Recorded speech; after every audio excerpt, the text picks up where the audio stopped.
आज जो हम लेक्चर पढ़ने जा रहे हैं वो है लाइट डिपेंडेंट रिएक्शन और हम चैप्टर जो पढ़ रहे हैं वो है बायो एनर्जेटिक्स। जैसा कि बॉटनी और जूलॉजी में दो डिवाइड है, लेकिन bio energetics chapter totally botany based है। तो बायो एनर्जेटिक्स में हम लाइट डिपेंडेंट रिएक्शन पढ़ेंगे। और लाइट डिपेंडेंट रिएक्शन क्या होता है कि वो रिएक्शन जो कि लाइट की मौजूदगी में हो, यानी इस रिएक्शन को अमल दरामद होने के लिए, ये प्रॉपर काम करने के लिए लाइट नेसेसरी है। लाइट के बगैर ये रिएक्शन नहीं हो सकता। इसके ऑपोजिट जो रिएक्शन है वो लाइट इंडिपेंडेंट रिएक्शन है, जिसमें क्या होता है कि उसमें लाइट रिक्वायर्ड नहीं होती। इसी वजह से उसको दूसरा नाम डार्क रिएक्शन या केल्विन साइकिल का भी दिया जाता है। तो सबसे पहले बेसिक्स थोड़ी देखें कि लाइट डिपेंडेंट रिएक्शन में आप ये देखें, ये क्लोरोप्लास्ट का एक मॉलिक्यूल मौजूद है और क्लोरोप्लास्ट के मॉलिक्यूल में ये आपको नजर आ रहे होंगे, ये बेसिकली पाइल्स एंड ग्रेना, जिन्हें थैलेकॉइड कहते हैं। अब थैलेकॉइड क्या होता है कि थैलेकॉइड की मेम्ब्रेन होती है, जैसा कि आपको पता होगा हर एक उसकी ऑर्गेनेली की मेम्ब्रेन है। और उस सपोज थैलेकॉइड मेम्ब्रेन की जो थैलेकॉइड की जो मेम्ब्रेन है वो यहाँ पर ये ड्रॉ है, ये लिपिड बाइलेयर है।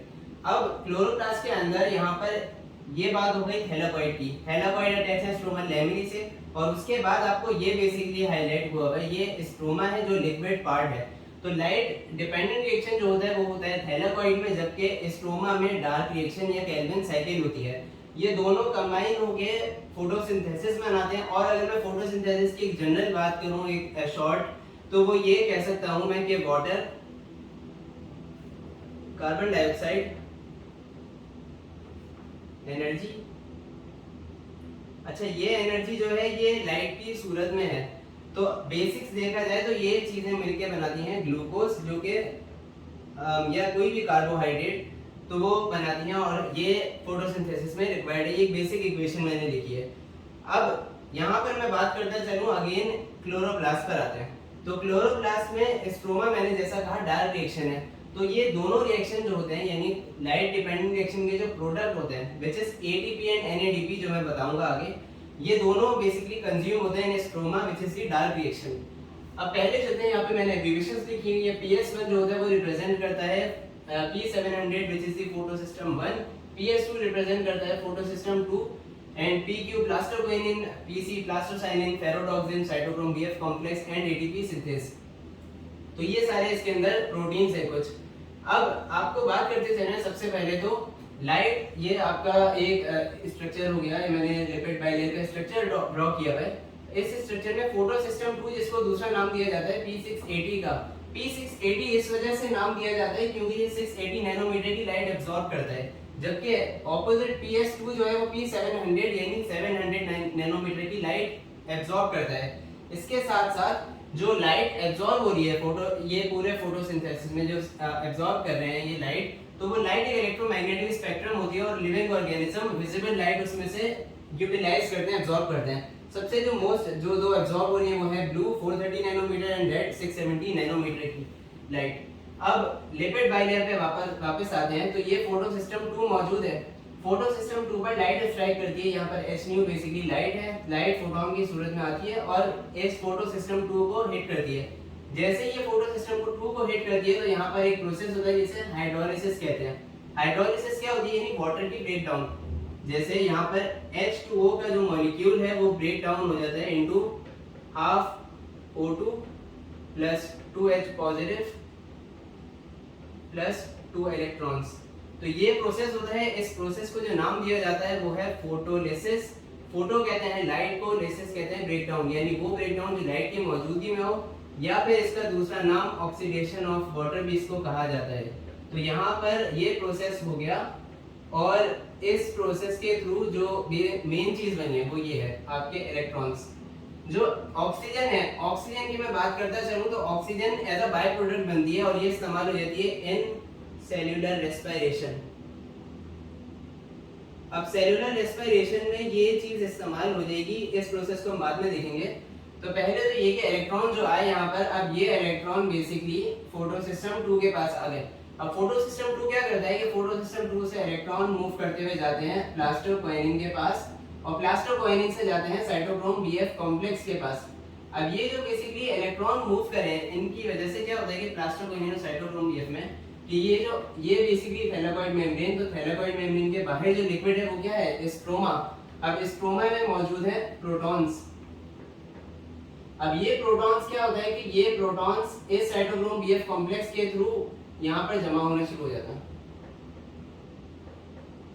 अब जैसे ही ये जमा होना शुरू हो जाते हैं तो इसकी वजह से एक प्रोसेस होता है जिसे यहाँ पर कहते हैं कॉन्सेंट्रेशन ग्रेडियंट। कॉन्सेंट्रेशन में यहाँ पर फर्क आता है। वैसे तो ये जो H पॉजिटिव है ये स्टोर होते हैं इन थैलेकॉइड, इस वजह से thylakoid acts as a reservoir for the storage of proteins, proteins क्या sorry for the storage of protons. अब प्लास्टोक्वानिन के पास से साइटोक्रोम BF कॉम्प्लेक्स के पास गया और यहाँ से फिर इलेक्ट्रॉन मूव होता हुआ जाएगा प्लास्टोसाइनिन के पास। प्लास्टोसाइनिन क्या करता है कि ये इलेक्ट्रॉन मूव करवा देता है PS1 के पास, तो फाइनली जो 2 इलेक्ट्रॉन है वो आ गए प्लास्टोसाइनिन के पास। लेकिन जब प्लास्टोसाइनिन कह रहा हूँ फोटोसिस्टम 1 के पास इलेक्ट्रॉन आ गए। अब फोटोसिस्टम 1 के पास जब इलेक्ट्रॉन आए तो यहाँ पर इनकी एनर्जी कम हो जाती है, तो इनको री एनर्जाइज करने के लिए वापस H न्यू इनकी लाइट स्ट्राइक होती है, जिसकी वजह से ये वापस एक्साइट हो जाते हैं और उसके बाद इलेक्ट्रॉन मूव कर जाते हैं टू दी फेरोटॉक्सिन। ये फेरोटॉक्सिन इलेक्ट्रॉन कैरियर के तौर पे काम करता है और एनर्जी सप्लाई इलेक्ट्रॉन सप्लाई कर देता है टू दी NADP रिडक्टेस। ये NADP रिडक्टेस क्या होता है कि यहाँ पर NADP प्लस जो होता है वो कन्वर्ट हो जाता है इनटू NADPH। तो यहाँ पर ये कन्वर्ट हो जाता है इनटू NADPH और NADPH जो होता है वो यूटिलाइज हो जाता है इन डार्क रिएक्शन। अब एक और चीज वो ये जो मैंने कहा H पॉजिटिव या प्रोटॉन्स के अंदर है तो इनकी वजह से कंसंट्रेशन ग्रेडियंट डेवलप हो जाता है, कंसंट्रेशन में फर्क आ जाता है। उसकी वजह से क्या होता है कि ATP सिंथेस, ये जो आपको प्रोटॉन्स नजर आ रहे हैं ये सारे प्रोटॉन्स मूव करते हुए ATP सिंथेस से बाहर आ जाते हैं। अब ये बाहर आ जाते हैं तो बाहर इनकी एक्यूमुलेशन होती है, फिर अगेन ये वहां से वापस आ जाते हैं, तो ये चलते रहते हैं। अब ATP सिंथेस से क्या होता है कि ATP सिंथेस ये जो H पॉजिटिव मूव कर रहे हैं इनकी वजह से एनर्जी मिलती है, जिसकी वजह से क्या होता है कि ADP एडिनोसिन डाइफॉस्फेट वो कंबाइन होकर बना देता है इनऑर्गेनिक फॉस्फेट के साथ ATP। अब ये ATP क्या है, adenosine triphosphate. ATP and NADP both acts as a energy carriage, energy storage, energy supply कर रहे होते हैं ये। तो यहाँ पर एक और चीज वो ये है कि 3 बेसिकली H पॉजिटिव कंबाइन होंगे, यानी 3 पॉजिटिव मेक्स 1 ATP मॉलिक्यूल। अगर एक ATP मॉलिक्यूल बनाना है तो उसके लिए 3 H पॉजिटिव को बाहर देने की नीड है। तो यहाँ पर ये एक जनरल से एक प्रोसीजर यहाँ पे एंड होता है। अच्छा, अब यहाँ पर आप इलेक्ट्रॉन जो होते हैं वो इलेक्ट्रॉन की बात करते हैं, इलेक्ट्रॉन की भी बात आएगी कि इलेक्ट्रॉन कहाँ जाते हैं। तो इलेक्ट्रॉन के लिए वो साइक्लिक और नॉन साइक्लिक फॉस्फोराइलेशन आएगा जो मैं नेक्स्ट लेक्चर में डिस्कस करूंगा। फिलहाल के लिए तो ये कि इस प्रोसेस के थ्रू क्या हो गया कि इस प्रोसेस में 2 चीजें बन गई। पहली तो ये कि NADPH और दूसरी ATP। तो 12 मॉलिक्यूल्स वाटर के कंबाइन होते हैं, 12 NADP और 18 ATP, 18 inorganic phosphate and light which is the H new या जिसे फोटोन बेसिकली। तो ये कंबाइन होकर 6 O2 बनाते हैं जो कि as a by product use होगा इन सेलुलर रेस्पिरेशन, और 12 NADPH एंड 18 ATP। तो इस तरह ये टोटल कंप्लीट हो जाते हैं और यहाँ पर जो होता है वो पूरे आपको चीजें मिल जाती हैं फॉर दी डार्क रिएक्शन। अगले लेक्चर में मैं डार्क रिएक्शन डिस्कस करूंगा और फिलहाल के लिए मुझे दीजिए इजाजत। अगर आपको कोई भी क्वेरीज हो तो आप मुझसे व्हाट्सएप कम्युनिटी पर पूछ सकते हैं या हमारी वेबसाइट पर जाएं और वहां पर लेक्चर्स डाउनलोड कर लें। तो आपका देखने का बहुत शुक्रिया। मिलता हूँ आपसे नेक्स्ट लेक्चर में जिसमें हम cyclic and non cyclic phosphorylation discuss करेंगे। फिलहाल के लिए मुझे दीजिए इजाजत। अपना बहुत ख्याल रखें। अल्लाह हाफिज।